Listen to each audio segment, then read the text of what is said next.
বিসমিল্লাহির রহমানির রহিম। মিরপুর বাংলা উচ্চ মাধ্যমিক বিদ্যালয় কর্তৃক আয়োজিত ফেসবুক অনলাইন ক্লাসে দশম শ্রেণীর বিজ্ঞান শাখার সকল শিক্ষার্থী ও সম্মানিত অভিভাবক এবং এই মুহূর্তে যেখান থেকে ফেসবুক লাইভ ক্লাস অবলোকন করছেন, দেখছেন এবং পরে দেখবেন, সবাইকে আমার অন্তরের অন্তঃস্থল থেকে জানাই শুভেচ্ছা, অভিনন্দন এবং মোবারকবাদ। প্রিয় দশম শ্রেণীর বিজ্ঞান শাখার শিক্ষার্থী বন্ধুরা, তোমাদের সিলেবাসের অন্তর্ভুক্ত যে অধ্যায়টা আলোচনা চলছিল, সেই অধ্যায়েই তোমাদের যে স্যার ক্লাস নিতেন তার ধারাবাহিকতায় আজকে সৃজনশীল ও এই অধ্যায়ের হাইলাইট নিয়ে একটু আলোচনা করব এবং সৃজনশীল গাণিতিক সমস্যা এই অধ্যায়ে রয়েছে সেই বিষয়ে তোমাদের সাথে আলোচনা করব বা তোমাদের সাথে শেয়ার করব। তো তার আগে আমি তোমাদের সাথে একটু করতে চাই যে তোমাদের আমার ছবি এবং সাউন্ড ঠিক আছে কিনা এবং তোমরা শুনতে পাচ্ছ কিনা, সব ওকে আছে কিনা, তারপরে আমি আমার মূল ক্লাসে ফিরে যাব। প্রিয় বিজ্ঞান শাখার শিক্ষার্থী বন্ধুরা, তোমরা নিশ্চয়ই জানো যে বাংলাদেশ বিশ্ব পরিচয়ে এখানে 16টি অধ্যায় রয়েছে। এই অধ্যায়ের একটি অন্তর্ভুক্ত হচ্ছে অর্থনীতির অংশ। অর্থনীতির অংশে অধ্যায় 12 অর্থাৎ অর্থনৈতিক নির্দেশকসমূহ ও বাংলাদেশের অর্থনীতির প্রকৃতি, এই অধ্যায়টা স্যার শেষ করেছেন, কিন্তু এখানে সৃজনশীলের আলোচনার কথা বলা রয়েছে। তো সৃজনশীল ও এইখানের গাণিতিক সমস্যা রয়েছে, এই গাণিতিক সমস্যা নিয়ে এবং হাইলাইটের অর্থাৎ গুরুত্বপূর্ণ প্রশ্নগুলো নিয়ে তোমাদের সাথে উপস্থাপন করব। তো তোমাদের কমেন্টের মাধ্যমে আমি জানতে চাই যে আসলে তোমরা দেখতে পাচ্ছ কিনা। প্রথমেই সালাম দিয়েছে নূর নামে একটা আইডি থেকে, অর্থাৎ নাবিলা সুলতানা রোল 112 বি শাখা, ওয়ালাইকুম আসসালাম। তারপর আইটি আইডি থেকে স্বর্ণালী সকাল, ধন্যবাদ স্বর্ণালী। রোল 35A, আবার আবির হোসাইন, ঠিক আছে, ধন্যবাদ। ওয়ালাইকুম আসসালাম, সবাইকে শুভেচ্ছা। প্রিয় শিক্ষার্থী বন্ধুরা, তোমাদের এই বাংলাদেশ বিশ্ব পরিচয়ে যে পাবলিক পরীক্ষা অর্থাৎ বিভিন্ন পরীক্ষায় যে ধরনের প্রশ্নগুলো আসে সৃজনশীল, সেই প্রশ্নের আলোকে এই অধ্যায়ের মধ্যে থেকে আমি তোমাদের দু একটি বা সময় সাপেক্ষে দু একটি সৃজনশীল গাণিতিক সমস্যা নিয়ে উপস্থাপন করব। তো আশা করি তোমরা ক্লাসটি আমার সাথেই থাকবে, এই প্রত্যাশা রইল। তোমাদের এই অধ্যায়ের কোনো সমস্যা থাকলে তা আগেই আমাকে কমেন্ট করো এখানে, তাহলে আমি সেই কমেন্টের উপরেই ক্লাসটা আরও সাজিয়ে দিব এখনই ইনশাল্লাহ। তো অনেকেই ইনশাল্লাহ জয়েন করেছে, সবাইকে আমার অন্তরস্থল থেকে আবারও মোবারকবাদ, ধন্যবাদ সবাইকে। আমি আমার জি স্যার অল ক্লিয়ার আছে, স্বর্ণালী সকাল, ধন্যবাদ তোমাকে। আরও মারুফা খান রোল 5 এ শাখা থেকে, ধন্যবাদ। অনেকেই জয়েন করেছে। যে আমি মূল ক্লাসে এখন আমি ফিরে যাচ্ছি। প্রিয় শিক্ষার্থী বন্ধুরা, আমাদের এই অধ্যায় অর্থাৎ অর্থনীতির নির্দেশক সমূহ এবং বাংলাদেশের অর্থনীতির প্রকৃতি, এইখানে দুইটি টপিকস এখানে রয়েছে। একটা বাংলাদেশের অর্থনীতির অবস্থা, আরেকটি হচ্ছে সামগ্রিক অর্থনৈতিক নির্দেশক, অর্থাৎ বিশ্বের বিভিন্ন দেশকে ওয়ার্ল্ড ব্যাংক যে মাথাপিছু আয়ের ভিত্তিতে বিভক্ত করেছে, সেই শ্রেণী ভিত্তিতে আমরা জানি তিনটি, সেটি হচ্ছে উচ্চ আয়ের দেশ, মধ্য আয়ের দেশ, নিম্ন আয়ের দেশ। যদিও মধ্য আয়ের দেশকে আবার দুইটি শ্রেণীতে, সেগুলো তোমরা সব জানো। আমি শুধু এই অধ্যায়ের গুরুত্বপূর্ণ প্রশ্নগুলো তোমাদের সাথে শেয়ার করে সৃজনশীল গাণিতিক সমস্যা নিয়ে কথা বলবো ইনশাল্লাহ। প্রিয় শিক্ষার্থী বন্ধুরা, তোমরা লক্ষ্য করে এই অধ্যায়ের গুরুত্বপূর্ণ প্রশ্নগুলো কি হতে পারে। তোমরা নিশ্চয়ই জানো এই অধ্যায়ে জিএনপি, জিডিপি, পিসিআই আমরা বলি, পিসিআই অর্থাৎ পার ক্যাপিটা ইনকাম, এগুলো থেকে আমাদের জ্ঞানমূলক অনুধাবনমূলক প্রশ্ন আসে। এছাড়াও আসে জিডিপি থেকে গাণিতিক সমস্যা নির্ণয়ের একটি অঙ্ক আসতে পারে। এছাড়াও তোমাদের এখান থেকে আসতে পারে হচ্ছে বিভিন্ন দেশে, যেমন অনুন্নত বা নিম্ন আয়ের দেশের উপর একটি প্রশ্ন অনেক সময় আসে। নিম্ন আয়ের দেশ কি বা এর অর্থনৈতিক বৈশিষ্ট্য, আমি শর্টে লিখলাম বৈশিষ্ট্যসমূহ বর্ণনা করো। তোমরা দ্রুত তুলে নিবে এবং বাংলাদেশের অর্থনীতির অর্থনীতির বৈশিষ্ট্য সমূহ বর্ণনা করো। তোমরা জানো যে 15টি খাত রয়েছে, সেই সমন্বিত খাতের অঙ্ক অনেক সময় আসে।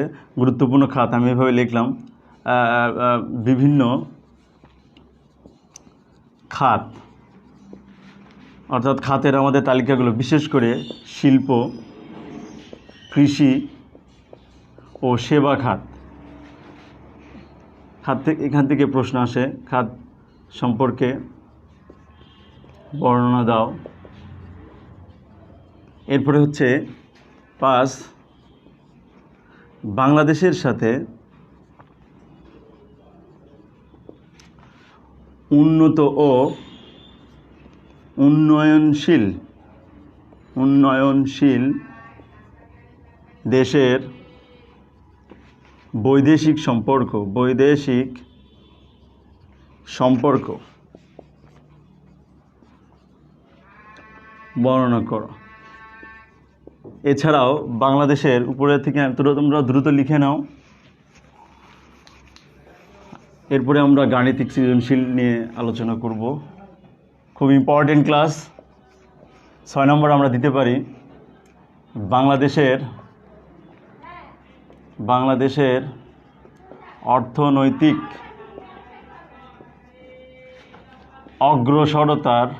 অগ্রসরতার প্রতিবন্ধকতা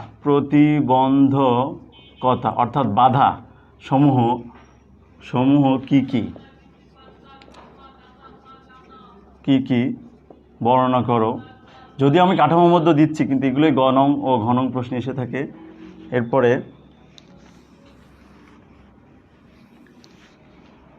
এই প্রশ্নটার সাথেই সামঞ্জস্য অর্থনৈতিক অগ্রসরতার প্রতিবন্ধকতা।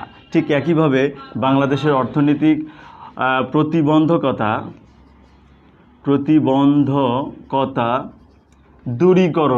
দূরীকরণের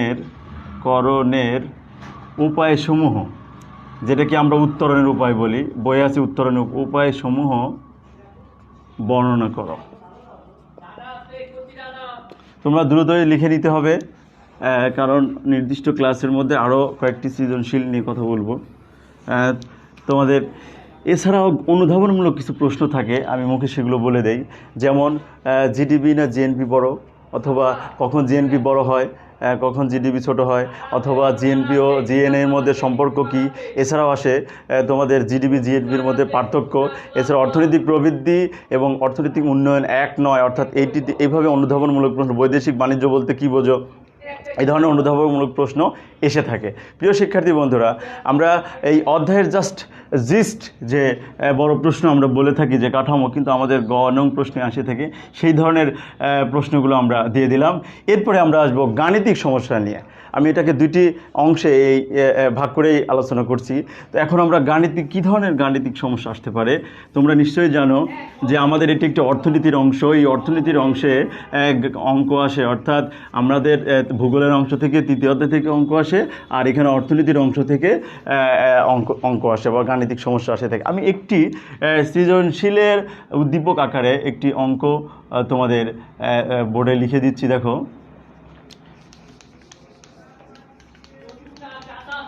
খেয়াল করো,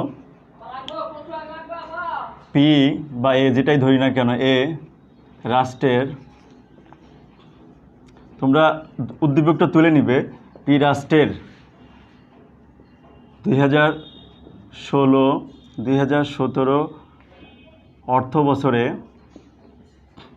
অর্থ বছরে দেশের, আমি একটু ছোটো করে লিখব, দেশের অভ্যন্তরে একটি উদ্দীপক দিয়ে আমি কয়েকটি অঙ্ক করাবো। দেশের অভ্যন্তরে নাগরিকগণ দ্বারা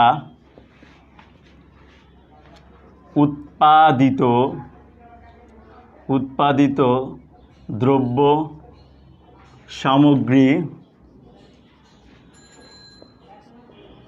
সামগ্রী ও সেবার আর্থিক আর্থিক মূল্য ধরো আমরা 30,000 কোটি মার্কিন ডলারও দেওয়া যায়, টাকা দিয়ে দেওয়া যায়। আমরা টাকা দিয়ে আপাতত শিখি, একই নিয়ম। এত টাকা ওই দেশে একই বছরে দেশের অভ্যন্তরে বিদেশীদের দ্বারা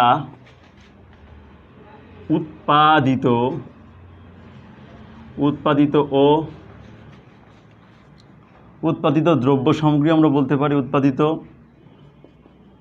সেবা ও এখানে লিখলাম দ্রব্য সামগ্রীর আর্থিক মূল্য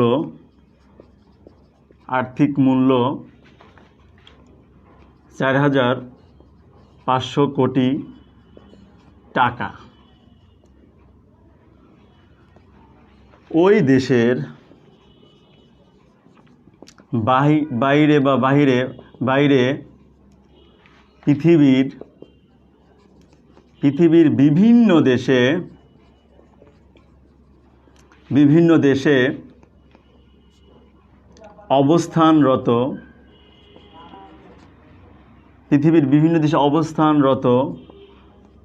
নাগরিকগণ, আমি ব্র্যাকেটে লিখতেছি প্রবাসী, অনেকে এই শব্দটা নাও বুঝতে পারে, প্রবাসীদের দ্বারা প্রেরিত বা পাঠানো, যেটাই বলে, দ্বারা উৎপাদনকৃত বলতে পারি, উৎপাদনকৃত মোট আর্থিক মূল্য 7,000, একটি অঙ্ক দিয়ে অনেকগুলো অঙ্ক করব, 7,000 কোটি টাকা। উক্ত দেশের জনসংখ্যা 16 কোটি। প্রিয় শিক্ষার্থী বন্ধুরা, আমরা এই উদ্দীপকের কাজটা শেষ করেছি। তোমরা উদ্দীপকটা মনোযোগ দিয়ে দেখো এবং 2 বার মিনিমাম পড়ো। আমি তোমাদের অংশগ্রহণের কমেন্টটা দেখে নিচ্ছি।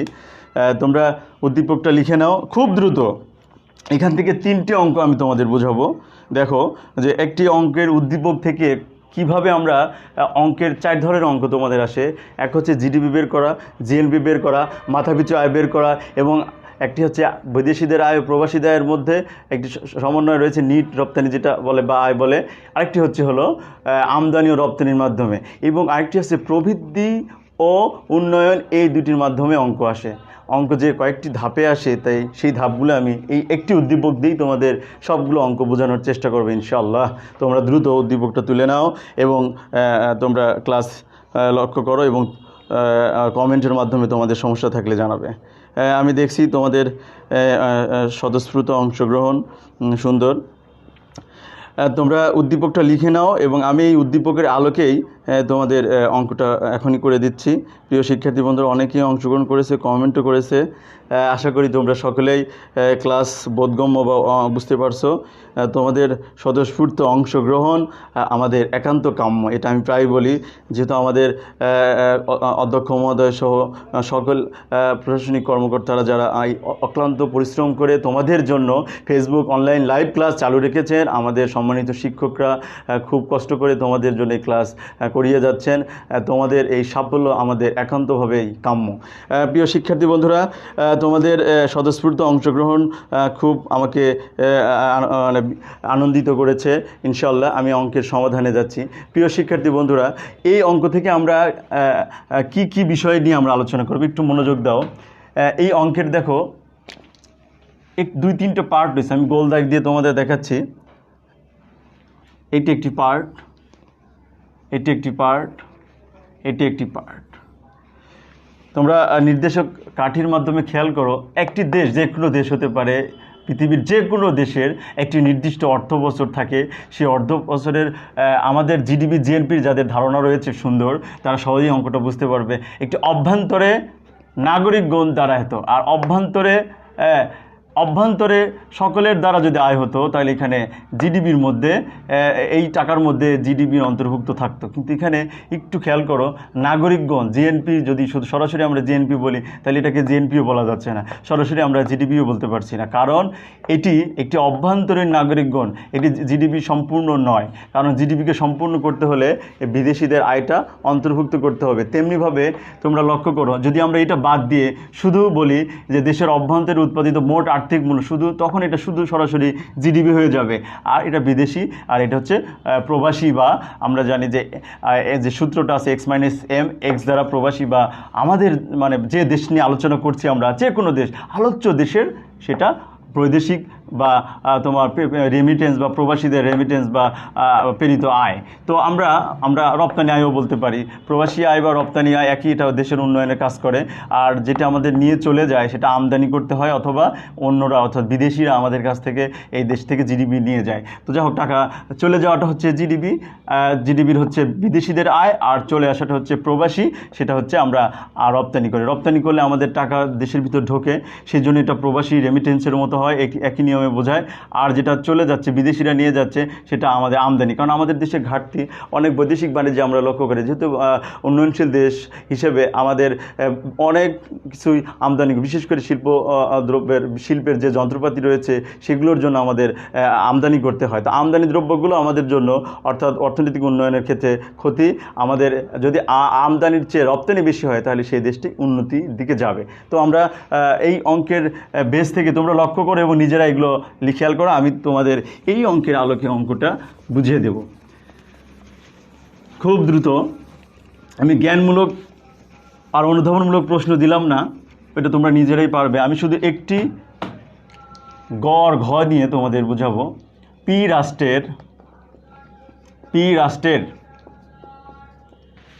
পি রাষ্ট্রের জিএনপি বের করো। তোমার উদ্দীপক তো নাই, এখন আমরা কিভাবে করব সেটাই খেয়াল করো। আর ঘ নম্বরটা আমি পরে লিখছি। জিএনপি উদ্দীপক বের করতে গেলে দেখো আমাদের লিখতে হবে, শর্টেই দেওয়া আছে পি রাষ্ট্রের নাগরিকগণ কর্তৃক, নাগরিক পরিষ্কার হয়নি, নাগরিক আমি দ্রুত লিখতে চাচ্ছি, নাগরিকগণ কর্তৃক আয় বা আমরা জিডিপিও বলতে পারি 30,000 অভ্যন্তরে 30,000 কোটি টাকা লিখতে হবে, কোটি টাকা। এরপরে এটাকে আমরা কি বলবো, জিডিপিও বলতে পারতেছি না, জিএনপিও বলছে, এই জন্য আমরা নিচে লিখে নিব জিডিপি সমান 30,000 যোগ, তোমাদের ওই অঙ্কে দেখো অভ্যন্তরে বিদেশি ছিল। জিডিপি মানে হচ্ছে দেশের অভ্যন্তরের নাগরিক, অর্থাৎ আমি একটা ডায়াগ্রামে দেখাই, জিডিপি এখানে বিদেশিদের আয়টা থাকবে। বিদেশি বলতে আমাদের দেশে বা সেই আলোচ্য দেশে অবস্থানরত বিদেশি, সেটা তাদের আয়টা থাকবে। তাহলে যেহেতু এটা নাগরিকের সাথে ভিতরে অভ্যন্তরীণ, এটা কিন্তু অভ্যন্তরীণ, প্রিয় শিক্ষার্থী, এটা কিন্তু অভ্যন্তরীণ আয় বলছে। অভ্যন্তরীণ আয় তো নাগরিক দ্বারা যদি হয় তাহলে জিএনপির একটি অংশ, বাট পুরোপুরি জিএনপি নয়। জিডিপি করতে হলে আমাদের 4,500 এই কোটি টাকাটা যোগ করতে হবে। আমি শর্টে লিখলাম কোটি টাকা যোগ করলে কি হবে, 34,500 কোটি টাকা। আমরা একটি ধাপ পেলাম জিডিপি। জিএনপি বের করতে গেলে অবশ্যই জিডিপির একটা সূত্র রয়েছে, তোমরা জানো, আমরা জানি। শর্টে লিখলাম যে জিএনপি সমান সমান GDP plus X minus M. এখানে অভ্যন্তরীণ শুধু যদি নাগরিক কথা না থাকতো তাহলে জিডিপি কিন্তু আমাদের এই অংশটা করতে হতো না। তাহলে একটি ধাপ আমাদের অতিরিক্ত করতে হয়েছে শুধুমাত্র অভ্যন্তরীণ নাগরিক কথাটা থাকার কারণে। এরপরে আমরা এই অঙ্কটা শেষ করে নেই, ওইরকম একটা অঙ্ক আবার দিব। জিডিপি এখান থেকে আমরা পেলাম 34,500 যোগ এক্স এম। এক্স দ্বারা দুটি অর্থ বোঝায়, আমি কমা দিয়ে তোমাদের এক্স কমা হলো এখানে আমরা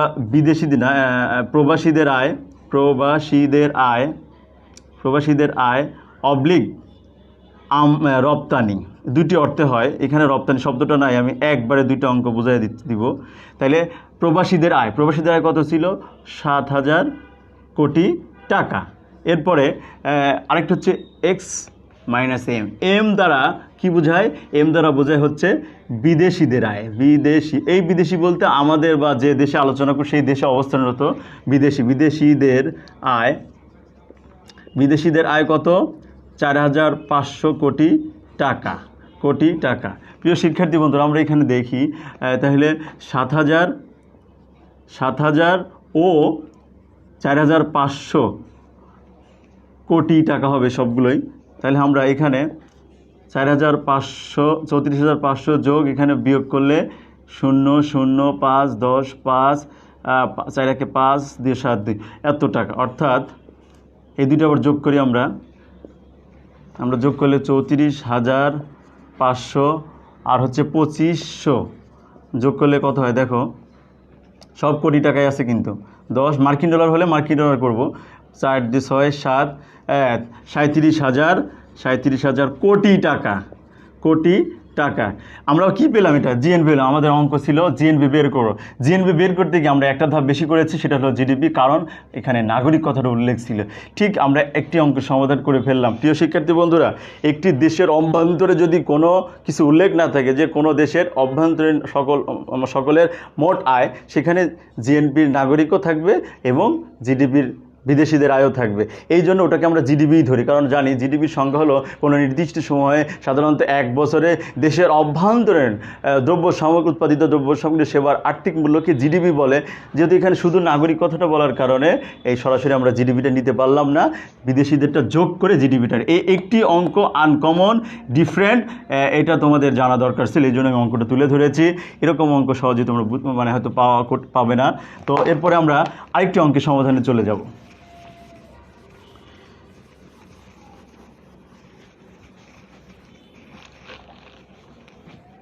প্রিয় শিক্ষার্থী বন্ধুরা, তোমাদের সরাসরি যে গতানুগতিক অঙ্ক থাকে, সেই অঙ্কটা আমি তোমাদের এইভাবে দেই যে দেওয়া আছে। ধরো 2 নম্বর সৃজনশীল উদ্দীপক আমাদের আগেরটার মতোই, শুধু নাগরিক নাই। ধরো দেওয়া আছে দেশের অভ্যন্তরে, এখান থেকে তোমরা ধরে নিবা অভ্যন্তরে মোট উৎপাদিত দ্রব্য সামগ্রী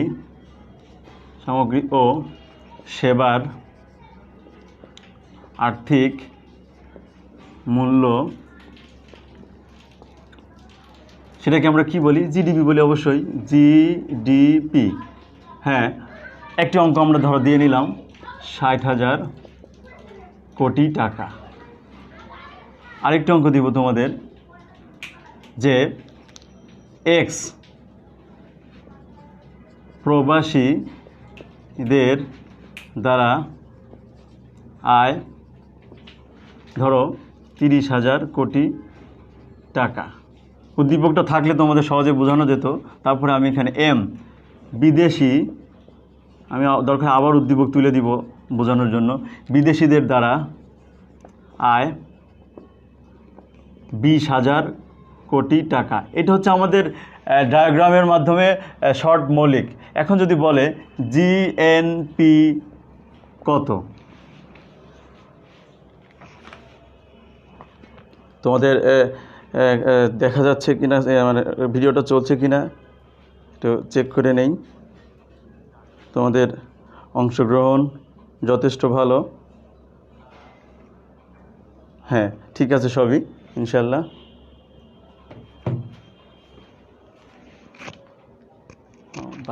একটু আচ্ছা, ঠিক আছে, আমি আবার এখানে মুখে দিব। তাহলে জিএনপি যদি বের করতে বলে, অর্থাৎ উদ্দীপকটা এরকম হবে, ধরো ক নামক রাষ্ট্রে কোনো দেশের অভ্যন্তরে মোট, আমি মুখে বলছি খেয়াল করো, ধরো ক নামক রাষ্ট্রে, কথার কথা, ক নামক রাষ্ট্রে, মুখে বলছি, ক নামক রাষ্ট্রে দেশের অভ্যন্তরে মোট উৎপাদিত দ্রব্য সামগ্রীর সেবার আর্থিক মূল্য 60,000 টাকা। এই 60,000 কোটি টাকা, এটাকে আমরা জিডিপি নিছি, আমি মুখে বলছি খেয়াল করো, জিডিপি। এবং উক্ত দেশে একই সময়ে বিদেশিদের দ্বারা আয় হচ্ছে 20,000 কোটি টাকা। বিদেশিদের দ্বারা, অর্থাৎ আমি যে দেশটা বলছি এখানে ডায়াগ্রামে দেখ, ধরো একটা দেশ, এটা একটা দেশ, দেশের নাম ক, এর ভিতরে মোট আয় হচ্ছে 60,000 অভ্যন্তর 60,000 কোটি টাকা এবং বিদেশিদের দ্বারা, এই ডায়াগ্রাম দ্বারাই তোমরা সহজে বুঝতে পারবা, বিদেশিদের বিদেশিদের দ্বারা এটা হচ্ছে 20,000 কোটি টাকা, বুঝো। এরপরে প্রবাসী তো বাইরে থাকে, প্রবাসী হচ্ছে 30,000 কোটি টাকা। কোটি টাকাটা আমরা সবাই নিব খুব।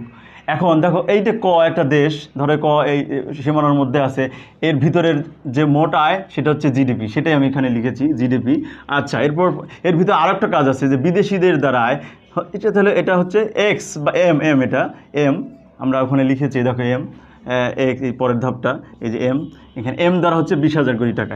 এরপরে প্রবাসী, অর্থাৎ এই দেশের নাগরিক তো শুধু দেশেই থাকে না, বিভিন্ন দেশে বিভিন্ন যে তারা ব্যবসা বাণিজ্য বিভিন্ন উৎপাদনমূলক কাজ করে, যারা বিদেশ থেকে, অর্থাৎ প্রবাসীরাই অন্য দেশে, যারা আমাদের দেশে নাগরিক অন্য দেশ থেকে টাকা পাঠাচ্ছে, এটাকে আমরা রেমিটেন্স বলি বা প্রবাসী আয় বলি।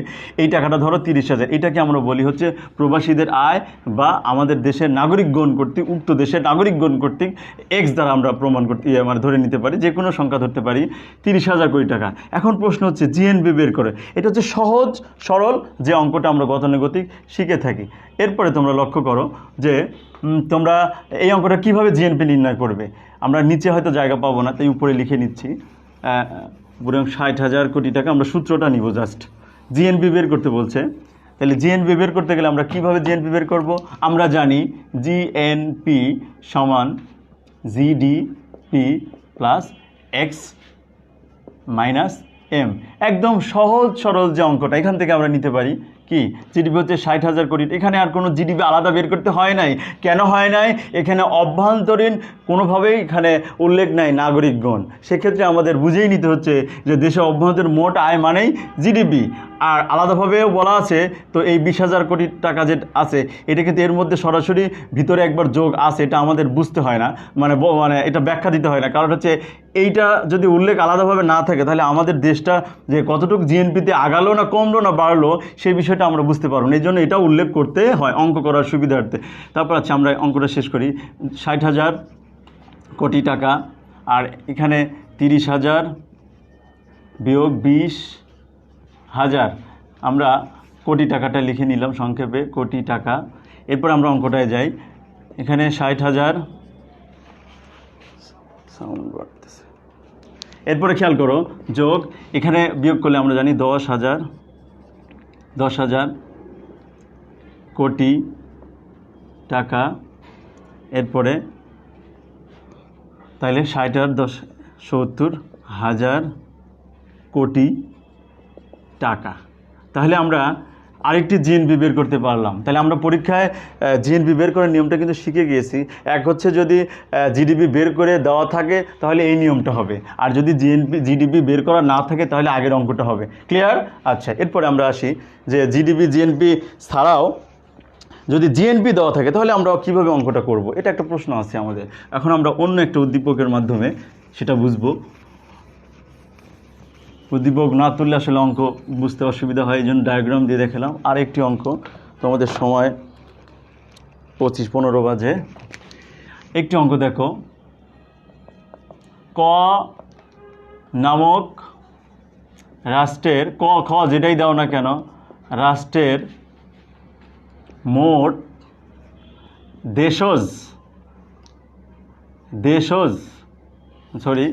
মোট জাতীয় উৎপাদন যেটাকে আমরা জিএনপি উল্লেখ করে দিছে, কিন্তু ক নামক রাষ্ট্রের মোট জাতীয় উৎপাদন জিএনপি 50,000 কোটি টাকা এই বছরে অর্জন বা আয় করেছে। ওই দেশে, ওই একই দেশে বা একই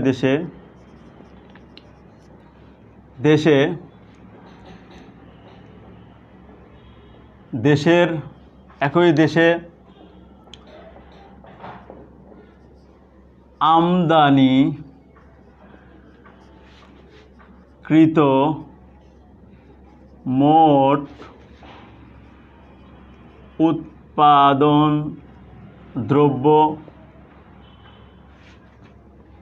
দ্রব্যের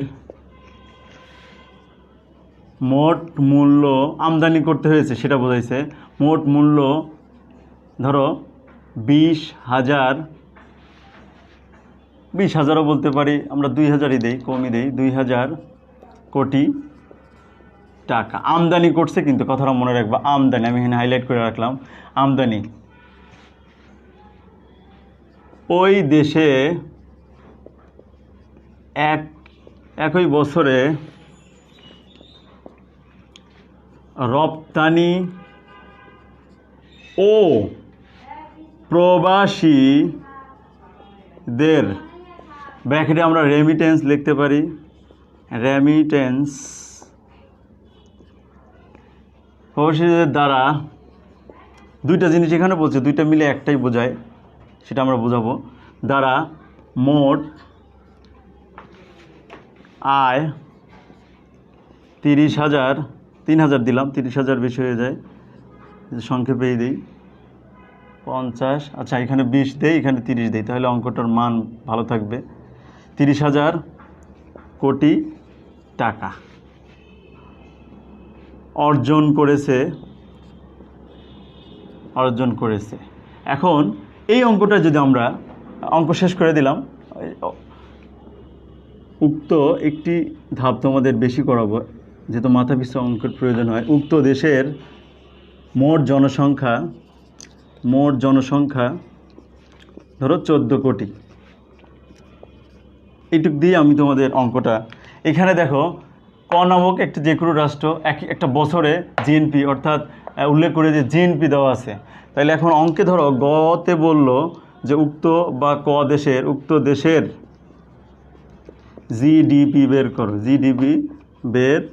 করো। এটা কিন্তু ঠিক আলাদা একটা অঙ্ক, অর্থাৎ আমরা জিএনপি বের করছি দুইভাবে, জিডিপি বের করবো। এবার আমরা অঙ্কে যাই। জিডিপি বের করতে গেলে আমাদের কিভাবে অঙ্কটা করব, মনোযোগ দাও। তোমরা উদ্দীপকটা কিন্তু অবশ্যই ভালোভাবে তুলে বুঝবে বারবার, তাহলে অঙ্ক বুঝতে পারবে। অর্থনীতিতে এই একটি অধ্যায় রয়েছে যেখানে তোমাদের পাবলিক পরীক্ষায় গণিতের অঙ্ক বা গাণিতিক সমস্যা থাকে। খেয়াল করো, আমরা জানি দেওয়া আছে, তোমরা লিখতে হবে অবশ্যই যে দেওয়া আছে, এটা হচ্ছে অঙ্কের ফরম্যাট, দেওয়া আছে, আমাদের সময় কম, দেওয়া আছে, তোমরা সবগুলো লিখবা যে জিএনপি এত, তোমাদের আমদানি এত, রপ্তানি এত। আমরা জানি যে আচ্ছা জিএনপি লিখেই দিই সংক্ষেপে। জিএনপি হচ্ছে 50,000 কোটি টাকা। এখানে আমদানি বলতে বোঝাচ্ছি হচ্ছে এক্স, এটা হচ্ছে 20,000 কোটি টাকা। এরপর হচ্ছে রপ্তানি ও মানে প্রবাসীদের আয় এক্স দ্বারা আমরা কি বুঝবো, 30,000 কোটি টাকা, সব কোটি টাকা। এবার আমরা অঙ্কে আসবো জিডিপি কি। তোমাদের জানা আছে যে জিডিপি সরাসরি সূত্র আমরা বইয়ে নাই, আমরা বিকল্প ওয়ে বের করতে পারি। সেটা হলো এই যে জিএনপি সমান জিডিপি প্লাস, সুন্দর করে প্লাস এক্স মাইনাস এম। প্রিয় শিক্ষার্থী বন্ধুরা, এখানে আমরা লিখতে পারি, এখানে এই দেওয়া আছে যে অংশটা আমরা লিখতে পারি। দেখো আমরা বা দিয়ে লিখতে পারি, সাইড চেঞ্জ করে লিখতে পারি, অথবা লিখতে পারি জিএনপির মান দেওয়া আছে 50,000 কোটি টাকা, তাহলে আমরা 50,000 কোটি টাকা লিখলাম। জিডিপি দেওয়া নাই, ওকে, নাই। এরপরে এক্সের মান দেওয়া আছে 30,000, আমরা এক্সের মান লিখলাম 30,000। আর এম এর মান দেওয়া আছে হচ্ছে 20,000, আমরা 20,000 লিখলাম, 20,000 লিখলাম, এত কোটি টাকা। এরপরে আবার বা 50,000 জিডিপিতে এখানে কোনো উল্লেখ নাই, আমরা ওইটাই বের করতে হবে আমাদের প্রশ্নে। প্লাস এই কাজ করলে হবে 10,000। এরপরে আমরা সাইড চেঞ্জ করতে পারি। দেখো একবারও করা যাবে, একটা ধাপ বেশি, তোমরা গণিত অবশ্যই ভালো জানো। এই যে প্লাস আছে এই পাশে আসলে মাইনাস হলে 10,000, আর এই জিডিপি এই পাশেই আছে, থাক, অসুবিধা নেই। এরপরে পরের ধাপে আমরা পুরো ঘুরাইয়া দিতে পারি। জিডিপি এখানে কাজ করলে হচ্ছে কত, 40,000 কোটি টাকা। আমরা কিন্তু জিডিপি বের করে ফেলছি। জিডিপি হচ্ছে কত? 40,000 কোটি টাকা। প্রিয় শিক্ষার্থী বন্ধুরা, তোমরা দেখতে পারছো কিনা নিচের অংশটা?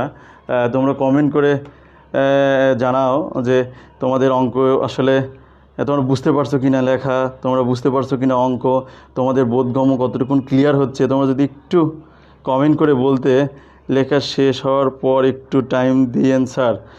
প্রিয় শিক্ষার্থী বন্ধুরা, আমরা খুবই লিমিটেড 40 মিনিট টাইমের মধ্যে আমাদের অনেক ধন্যবাদ, চেষ্টা করছি ইনশাল্লাহ।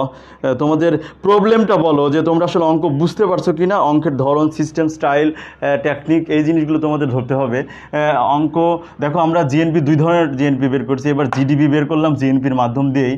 এখান থেকে আমরা মাথাপিছু আয় বের করতে পারি। আমাদের অঙ্কে উদ্দীপকে ছিল যে মাথাপিছু আয় হচ্ছে, ধরো মাথাপিছু আয় যদি বের করতে বলে তাহলে আমরা ঠিক মোট আয়, যেহেতু সরল অর্থনীতিতে, এটা আমি বলবো, মুছে দিলাম উপরের অংশ। অনেকেই বলছি একটু পরে মুছেন, ঠিক আছে, তোমাদের কথায়, তোমাদের জন্যই তো আমাদের ক্লাস, মুছে দিচ্ছি না নিচের অংশ। দেখো, যদি বলে যে ওই দেশের, ধরো ঘতে বলল যে ক দেশের মাথাপিছু আয় নির্ণয় করো, বলতে পারে, এবং মাথাপিছু আয় নির্ণয়ের পাশাপাশি উক্ত দেশ অর্থনীতির দৃষ্টিকোণ থেকে কোন অবস্থায় রয়েছে বিশ্লেষণ করো, মূল্যায়ন করো, তোমার মতামত দাও, যুক্তি দাও।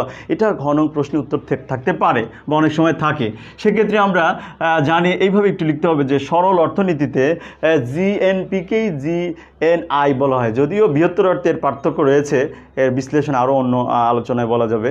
তো আমরা এইভাবে লিখব, সরল অর্থনীতিতে এইভাবে লিখব যে সরল অর্থনীতিতে জিএনপিকেই জিএনআই হিসেবে ধরা হয়। সুতরাং জিএনআই সমান এই টাকাটাই আমরা ওই সময় যখন আমাদের মাথাপিছু আয় বের করতে বলবে, যদি এটাতে সম্ভব না, কারণ জিডিপি দিয়ে দরকার হয় না, জিএনপি দিয়েই দরকার হয়, আগের অঙ্কটাই ছিল। তো আমরা মাথাপিছু আয় কিন্তু মোট জাতীয় আয় ভাগ মোট জনসংখ্যা, মাথাপিছু আয় বের হয়ে যাবে। এভাবে আমাদের অঙ্কগুলো করতে হবে। প্রিয় শিক্ষার্থী বন্ধুর আরও একটি ভিন্ন স্টাইলের অঙ্ক আসে, সেটা তোমাদের মুখেই আমি বুঝিয়ে দিব। সেটা হলো, তোমরা মনোযোগ দাও, অর্থনৈতিক উন্নয়ন ও প্রবৃদ্ধির মধ্যে এই কথাটা থাকে। ধরো 2018 সালে প্রবৃদ্ধির হার হচ্ছে ধরো 7%। এরপরে 2018-19 10%। তাহলে কিন্তু আমরা প্রবৃদ্ধির হারে কিন্তু বৃদ্ধি পাচ্ছি 3%, বুঝো, 3% বৃদ্ধি পাচ্ছি। কিন্তু ওই বছরের জনসংখ্যা ধরো বৃদ্ধি হার, মানে জনসংখ্যার বৃদ্ধি হার ছিল 5%, এখানে এসে 10% হয়ে গেছে, কথার কথা। তাহলে জনসংখ্যা আয়ের তুলনায় যদি জনসংখ্যা বৃদ্ধি পেয়ে যায়, তখন আর অর্থনৈতিক উন্নয়ন হওয়া সম্ভব হয় না। সেক্ষেত্রে প্রবৃদ্ধির মাধ্যমেও আমরা এই অঙ্ক অনেক সময় আসে যে ক দেশের হয়তো মোট জনসংখ্যা এত সালে, তারপরে আরেকটা সাল দিয়ে দেবে, এইভাবে 2টি সালের কম্পেয়ার থাকবে, মোট জনসংখ্যা থেকে মোট আয়ও থাকবে। আমরা দেখব বিহেভ করে যে একটি বছর থেকে, অর্থাৎ পূর্বের বছর থেকে, ধরো এইটা হচ্ছে 17-18 অর্থ বছর, এই বছরের চেয়ে এখানে দেখো অ্যাভারেজে 3% বাড়ছে, আলহামদুলিল্লাহ। যদি এখানে কম বাড়তো, তুলনামূলক 5% জনসংখ্যা বাড়ছে, 5% প্রবৃদ্ধি বাড়ছে, দের ইজ নো, মানে ইমপ্রুভ হয় নাই কোনো। কারণ আমাদের দ্রব্যমূল্যের স্তর যদি বাড়ে, তাহলে তো আরও লাভ নাই। কারণ বুঝতে হবে, জীবনযাত্রার মান যদি বৃদ্ধি পায়, তখন ওই প্রবৃদ্ধির মূল্যায়ন হবে। আর জনসংখ্যা যদি স্থিতিশীল থাকে, অর্থাৎ সেই অনুযায়ী কম বৃদ্ধি পায়। আমরা নিশ্চয়ই জানি যে বাংলাদেশের মতো এই উন্নয়নশীল দেশগুলোতে জনসংখ্যার দিক থেকে এতই বেশি যে জনসংখ্যা বৃদ্ধির কারণে অর্থনৈতিক উন্নয়ন আমাদের সেইভাবে হতে পারে না। তারপরেও আমরা মাথাপিছু আয়ের দিক থেকে নিম্ন মধ্যম আয়ের দেশে আলহামদুলিল্লাহ অবশ্যই পৌঁছে গেছি। যা পাকিস্তানের চেয়েও আমরা এগিয়ে আছি। এছাড়াও আমরা দীর্ঘদিন আমরা যে অর্থনৈতিক উন্নয়নের যে প্রচেষ্টা চলছে, ইনশাল্লাহ আমরা 2021 সালের মধ্যে এসডিজি বাস্তবায়নের যে লক্ষ্যমাত্রা রয়েছে, মধ্যম আয়ের দেশ, 41 সালের মধ্যে উন্নত দেশে উন্নতি হব, এই আশা আমরা করি আল্লাহ পাকের কাছে, মহান রব্বুল আলামিনের কাছে। তো যা হোক, আজ এই পর্যন্ত আমাদের সময় শেষ হয়েছে। ইনশাল্লাহ আমরা আবারও যদি সময় পাই বা আগামী ক্লাসে আবার দেখা হবে কোনো এক ক্লাসে। ইনশাল্লাহ সবাই ভালো থাকো, সুস্থ থাকো। সবার সুস্থতা কামনা করে আজকের পাঠ এখানে শেষ করছি। তোমাদের কোনো সমস্যা থাকলে কমেন্ট বক্সে লেখো, আমি রিপ্লাই দেওয়ার চেষ্টা করবো ইনশাআল্লাহ। আল্লাহ হাফেজ।